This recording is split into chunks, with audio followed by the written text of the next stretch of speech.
Warning, this video may contain content that may not be suitable for children or anyone else that is easily offended. Strong language, graphic content, nudity, bad jokes, and a possible idiot, aka myself, may be featured in the following clip. Viewer discretion is advised. And is not responsible for any damages that you receive watching this video.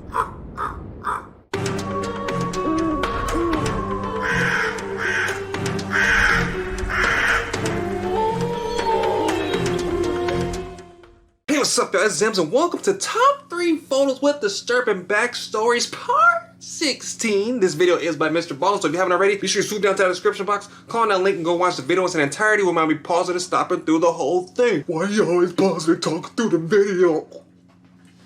But no, seriously, but thank you guys so much. Welcome to another week of uploads. So if you guys haven't already, be sure to hit that like button, hit that subscribe button, support your boy. But for now, let's get it. Today, I'll be sharing 3 progressively more disturbing stories, and at the end of each of them, I will share the photo that is famously associated with them. But before we do that, before we get into today's stories, if you're a fan of the strange, dark, and mysterious delivered in story format, then you come to the right channel, because that's all we do, and we upload 3, 4, even 5 times every week. I forget, boy. To you, please provide the piñata for the like button's birthday party, and ensure it is filled exclusively with old cigarette Don't butts. tell me, I forgot. Also, please subscribe to our channel and turn on all notifications so you don't miss any of our weekly uploads. I hope you guys Alright, didn't let's forget, because I didn't, bruh. Let's go. Number 3, double lines. Colette Moreno was born on June 9th, 1988 in San Diego, California. She moved to Missouri, but most of her family stayed behind in San Diego, and so the way she stayed in touch with them was by sharing funny videos and photos online. In 2008, when Colette was 21 years old, she had her son named Braden. But within a year, her relationship with Braden's father fell apart, and suddenly Colette needed to pick up all these extra shifts at the doctor's office where she worked in order to make ends meet. I understand exactly what she meant, man. My mom had to, she's working late hours, man. We barely have food. It's tough as a single parent, whether you're a mom or dad. Just know I understand. I might not understand the position, but I understand what it is like to go through it, and I went through it, man. It's rough. I'm thank God to where I am right now, but before it was rough, man. Facebook post told the story of a happy single mother working very hard to give her son the best life she possibly could. But on the inside, she wasn't that happy. She wished she could spend more time at home with her son, and she secretly hoped she might fall in love again. Fast forward to 2010, and both of those things would come true when Colette met Jesse Arcabasso at a party, and they hit it off right away, and they began dating. He was 25, she was 23, and the young couple was goofy and carefree.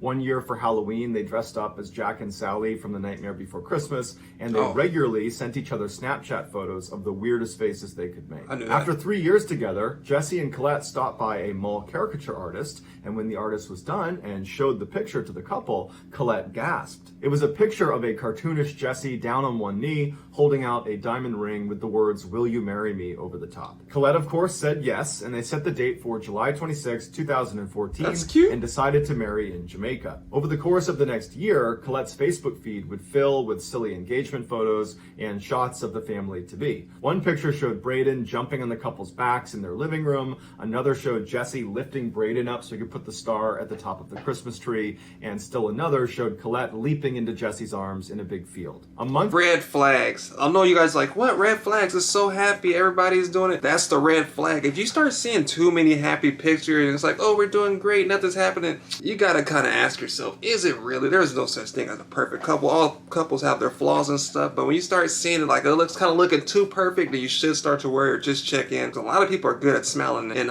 just letting things go past and being very passive, but sometimes the people that are smiling the most are the people that are hurting the most. Pay attention to your friends, families, loved ones, people. Before the wedding on June 20th, 2014, Colette was on her way to her own bachelorette party when she started choking. The large truck that was driving in front of her and her best friend Ashley Theobald, who was driving, was spewing these thick black fumes, and it was aggravating Colette's asthma. But the Missouri highway they were on was a single lane with double yellow lines in the middle, so Ashley could not pass around the truck. And so at first, Ashley began to just slow down to try to stop the fumes from getting in the car, but the truck was going impossibly slow and the fumes were still getting in. Get out the car! And so with Colette really struggling to breathe, Ashley craned her neck around to the left to try to look beyond the truck into oncoming traffic to see if any cars were coming, and the coast looked clear, so Ashley tilted the wheel and drove into oncoming traffic and sped up to try to pass the truck. But before she could complete complete the pass, another car came over a slight hill that she had not seen. Ashley swerved to get out of the way, but it was too late, and the car crashed into the passenger side door right where Colette was sitting. Ashley, who was not only Colette's best friend, but also her maid of honor, sustained only minor injuries from the crash. Also, the driver of the other car that came over the hill was not seriously injured. As soon as the dust had settled and both vehicles had come to a stop, Ashley immediately looked over at Colette and was relieved that she did not look badly hurt. She asked her if she was okay, and Colette, who looked very shocked, turned to her and just nodded her head. She wasn't speaking, but she seemed okay. So when Ashley was taken away by paramedics to go to the hospital, she fully believed Colette was going to be just fine. She'd just spoken to her. She seemed good. But just several hours later, Colette died as a result of her injuries. During their tragic car ride, Colette took this selfie. 8 minutes later, Ashley would attempt to pass the truck. Ashley was charged with reckless driving, but no criminal charges were. I mean, how you gonna charge her reckless driving? I know it was bad, but at the same time, it was an emergency. But also, wouldn't you just think like, hey, I'm gonna put on my hazards and maybe just get out the car and maybe chill next to the overpass to the smoke passes, or you didn't have an inhaler, you didn't have anything? Like, that's crazy, dude. So maybe it was true happiness. Now, unfortunately, now it's like the tables has turned. Now that she's gone, her husband is gonna have to take care of their kid now. So the tables have turned, and he's gonna have to find new love if he can. Some people, once they fall in love once, they can't do it again because it's so much pain. But man, that's rough, dude. I didn't see that coming at all. I thought it was gonna be maybe the guy was a serial killer, or maybe he started being abusive, something. Because it's always something, you leave, you thought you find something, but it's really not, like some ID discover type stuff going on. But dang, that's crazy, man. I know how it is. My brother had asthma. It was really bad, but it got better as he got older. But yeah, he used to have that machine and the mask and stuff, and like the little things you pop off and you squirt it like inside the tubes and whatnot. I was there. I used to help him put them up and stuff. So, but yeah, rest in peace to her, and but hopefully Braden and the husband is doing well. Oh yeah, and I forgot to mention, during our last video, somebody commented down below, and you guys won't believe who it was. It was the man Austin himself. A lot of people are like, who's Austin? And in front of his... Nope. Nah. Yeah, so thank you. Big shout out to Austin for reaching out to us and supporting the channel. He also gave us a like and a subscribe, so appreciate that, man. Any other people that may be in these videos, feel free to reach out and say what's up, say hi or whatnot, or give us an update. We would greatly appreciate it. Sodium, number 2. My grandma loved From the salt. time Garnett Spears was born on December 3rd, 2008, he was a sick child. At just 2 months old, he stopped being able to keep food down and he began losing weight. His mother, Lacey, switched him from breast milk to formula, thinking that might help, but it didn't. So she switched to a combination between breast milk and formula. That didn't work, so she brought him to the doctor. After running a blood test, it was determined Garnett's sodium levels were too high, which was most likely the cause for his upset stomach. And so the doctor gave Garnett an IV, which flushed the sodium out of his system, and immediately Garnett seemed better off. And then afterwards, when Lacey asked the doctor why could this be happening, he said he didn't know, that perhaps it was something in his formula, or maybe even something in her breast milk. He gave her some advice on what she should be eating, and then gave her the obligatory reminder to, don't give him anything besides breast milk or formula. He gave her special formula to use, and then he sent her on her way. So she got Despite salty following boobs. doctor's orders, over the next several months, Garnett continued to get sick, be brought into the doctor's office, only to discover his sodium levels were elevated again. Finally, after 9 months of this still going on and Lacey not getting any answers about what was going on with her son, she brought him to a specialist who suggested, as a short-term solution, why don't we just put a feeding tube directly into Garnett's abdomen? That way we can guarantee he's getting the exact right mix of nutrients, and if he's still having elevated sodium levels after that, then we'll look at other reasons this could be happening. After it was inserted, Garnett's condition seemed to dramatically improve, leading doctors to believe it had to have been some strange ingredient inside the formula or something. The strange ingredient is titty. That's all it is. It's the boobie, man. Her boobie is salty. I don't know, she may be putting a lot of salt on her steak or mashed potatoes, but she got salty breast milk. Let's just say how it is. She got sea salt flavored breast. There's nothing wrong with that. She just has to change her diet, that's all. Something inside of Lacey's breast milk. But despite his improved condition, Garnett was not 100% healthy. Over the next few years, periodically his sodium levels would spike, which no doctor could explain, and it would cause stomach pains and headaches, and in some instances it would cause seizures. And Lacey, who diligently documented every single food, fluid, anything that went inside of her son, at the first sign of trouble she would rush him to the hospital. but all doctors could ever do was administer an IV to flush the sodium out, and then give her the obligatory reminder to only feed him certain foods that were low in sodium. And so for the next few years, life went on like that. In 2012, when Garnett was 4, they moved out of Lacey's hometown in Alabama to New York. They moved into a retirement community called the Fellowship, which is a place where younger people can go and live for free in exchange for caring for the elderly. So like The Walking and Dead. Garnett loved it there. He would run around the halls and poke his head in the older folks' room, and nice they all eyes. loved Garnett. It was really just a happy place for both Lacey and for Garnett. During that time, Lacey started a blog called Garnett the Great, which documented Garnett's life and their kind of collective struggles to figure out what was going on with Garnett with these weird sodium level spikes. The blog gained a lot of support, not only because of Garnett's condition, but because this was not the first hardship the mother and son had had to face. When Lacey was pregnant with Garnett, Garnett's father, who was a police officer, was killed in a car accident. And so the supporters of this blog were really eager to find ways to give back and support this mother and son. But no amount of love and support could have prevented what happened in January of 2014. On the 17th of that month, Garnett woke up with a high fever and stomach pains, and on the drive into the hospital, he had a seizure. When they arrived, doctors tested Garnett's blood, and like usual, his sodium levels were through the roof. And so they administered an IV, which reduced his symptoms. And after he was back to normal, they said they wanted to keep him at the hospital for a couple of days to observe him because of that seizure he had. They wanted to make sure that, one, it didn't happen again, and two, there wasn't something else going on. For the first 2 days of Garnett's observation at the hospital, he was asymptomatic. They tested his blood, his sodium levels were normal, and everything seemed to be going fine. And in fact, they were getting ready to discharge him when all of a sudden on January 19th, so 2 days after arriving, he suddenly seemed to be in much worse shape. When they tested his blood, sure enough, his sodium levels were at an all-time high. And so after giving... Alright, I think they tested everything, but they have yet to test the mom's titty. I know I keep saying it over and over again, but they need to test her titty just to be sure. Because, I don't know, it's been happening since it was baby, but they keep pointing at the son. Maybe we need to test the mom's boob or something. That's all I'm saying. Him an IV and attempting to lower his sodium levels, it just wasn't happening quickly enough. And so they transferred him to a specialized children's hospital that could handle this situation better, and they were able to bring his levels back down to normal. However, the damage had been done. This final enormous sodium spike had led to massive brain swelling that ultimately killed him a couple of days later. After his death, doctors were baffled at how his sodium could have spiked on January 19th because they were closely monitoring what was going into his body. And sodium does not just suddenly appear in your body. It needs to be inserted into your body. And so they reviewed all of his medical files, and that included looking at the footage of the camera that had been set up at the foot of the bed facing Garnett to monitor him for seizures. And on that camera, they saw his own mother, Lacey, take him out of bed on the 19th, carrying a white cup and an attachment to Garnett's feeder tube. She takes Garnett out of bed, she walks him into the bathroom. A couple minutes later, she brings him back, puts him back in bed, and seconds later, he's violently ill. They come in, they test his blood, and what do you know? The sodium is at that critical high point that ultimately killed him. Doctors were obviously very suspicious of Lacey and what she was doing with her son in the bathroom, and so they showed it to police. Police launch an investigation. They go to Lacey's house, and as soon as they walk inside, there is table salt all over the house. There's salt on every table, and inside of the boy's room was an IV stand with this brackish-looking liquid inside of an IV bag that they tested, and it was salt water that contained the equivalent of 70 salt packets. Lacey had been intentionally poisoning her son with too much salt since he was born because she liked the attention she received. Lacey had a history of lying to get attention. She used to lie as a kid and even as an adult about different illnesses that she said she had, and she also lied about Garnett's father. He was not a police officer. He had not been killed in an accident.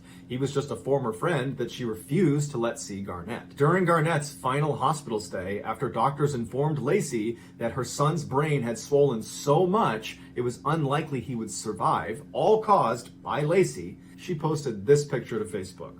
Shortly after, Garnett slipped into a coma and never regained consciousness. You no.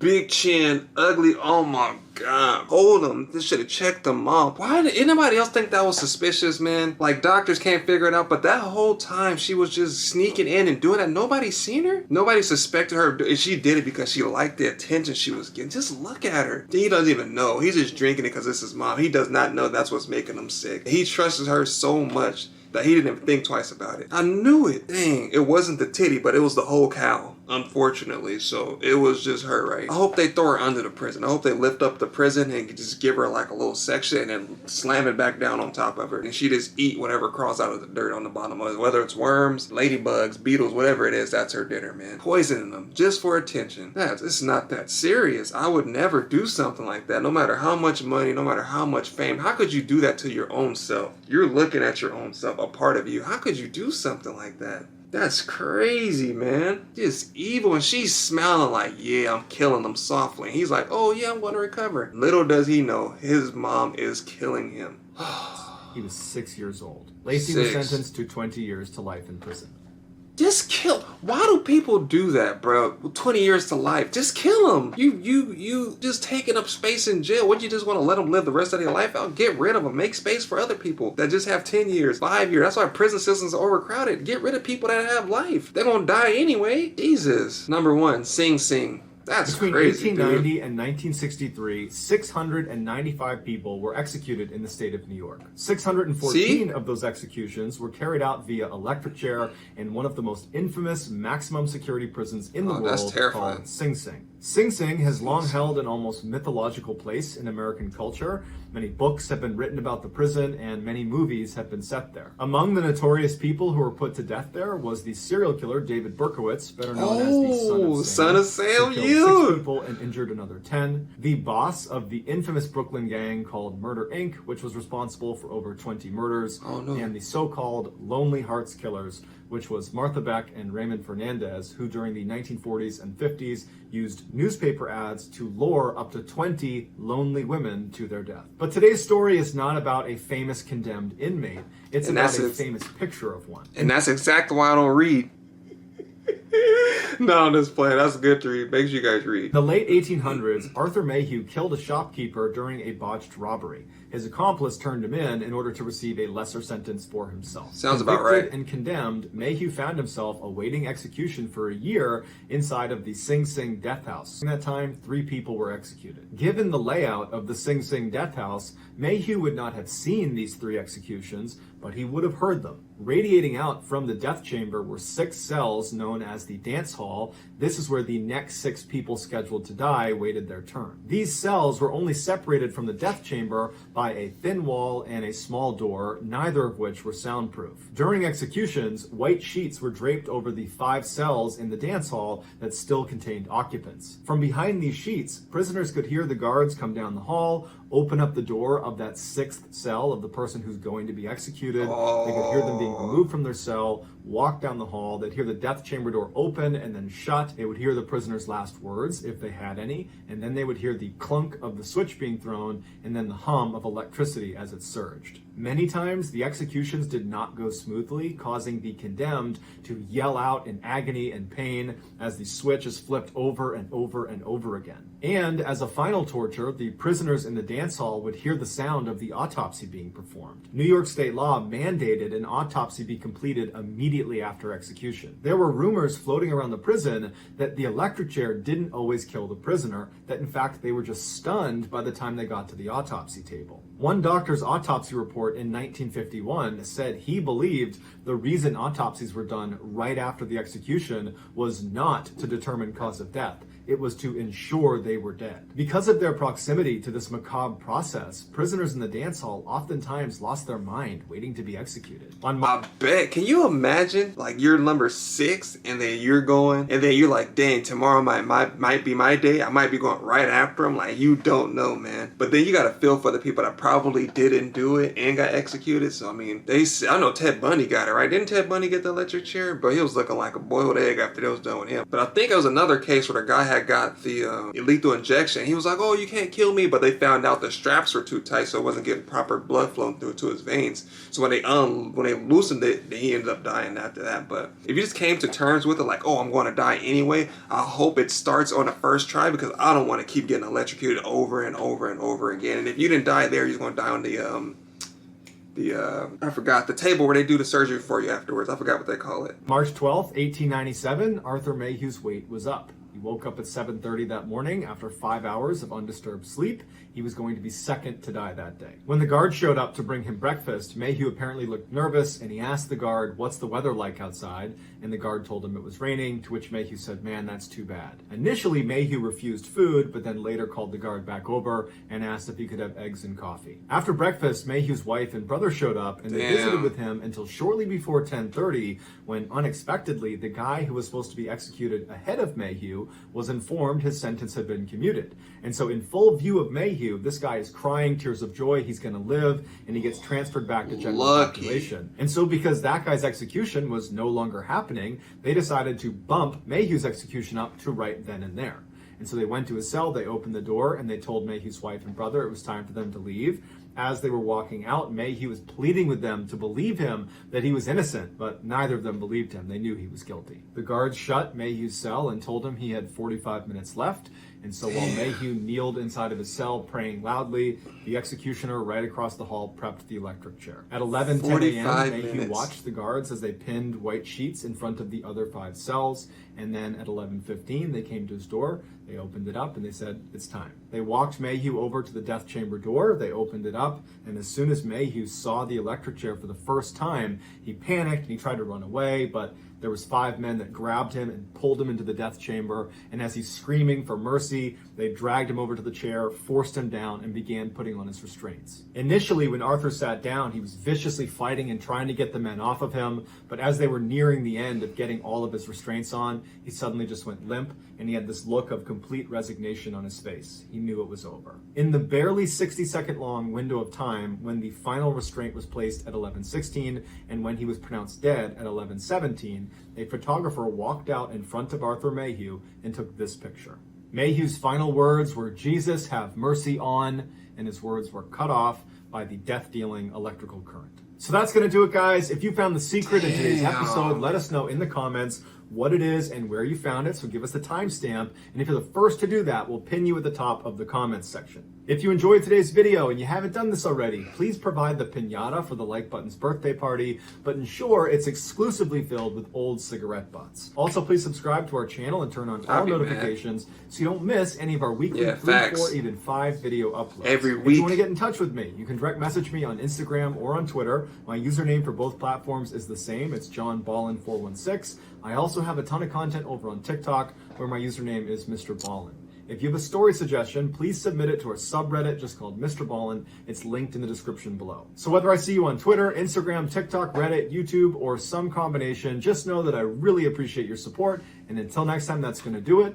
See. They could at least gave my man the last part of his sentence. God have mercy on my soul. Because they say he's any last words. You can't just cut him off right in the middle of his words. But that was cold. It didn't look like he was electrocuted. It just looked like he was sitting there. It was just like the face of just knowing you were going to die regardless. There's nothing you can do. You can't escape. But just imagine, the guy in front of you just got commuted and he just scot-free. But just knowing you're about to die in 45 minutes, man. I can't even imagine. That's a different type of fear, man. Just knowing you're going to die in less than an hour.